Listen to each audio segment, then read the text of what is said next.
يا أيها الذين آمنوا لا تتخذوا بطانة من دونكم لا يالونكم خبالا ودوا ما عنتم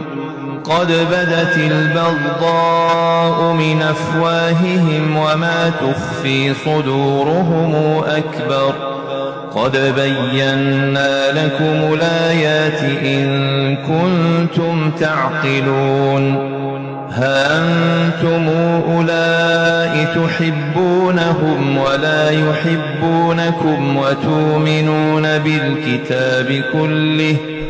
وإذا لقوكم قالوا آمنا وإذا خلوا عضوا عليكم الأنامل من الغيظ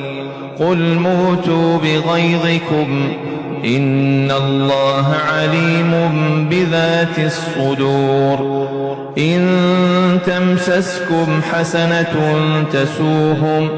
وإن تصبكم سيئة يفرحوا بها وإن تصبروا وتتقوا لا يضركم كيدهم شيئا إن الله بما يعملون محيط وإذ غدوت من أهلك تبوئ المؤمنين مقاعد للقتال والله سميع عليم إذ هم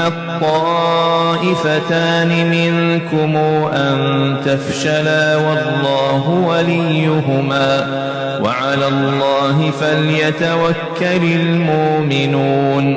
ولقد نصركم الله ببدر وأنتم أذلة فاتقوا الله لعلكم تشكرون إذ تقول للمؤمنين ألن يكفيكم أن يمدكم ربكم ب3,000 من الملائكة منزلين بلى إن تصبروا وتتقوا وياتوكم من فورهم هذا يمددكم ربكم ب5,000 من الملائكة مسومين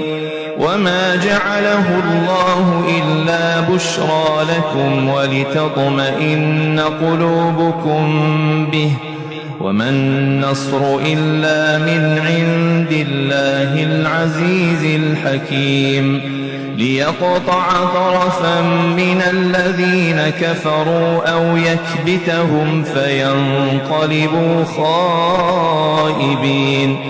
ليس لك من الأمر شيء أو يتوب عليهم أو يعذبهم فإنهم ظالمون ولله ما في السماوات وما في الأرض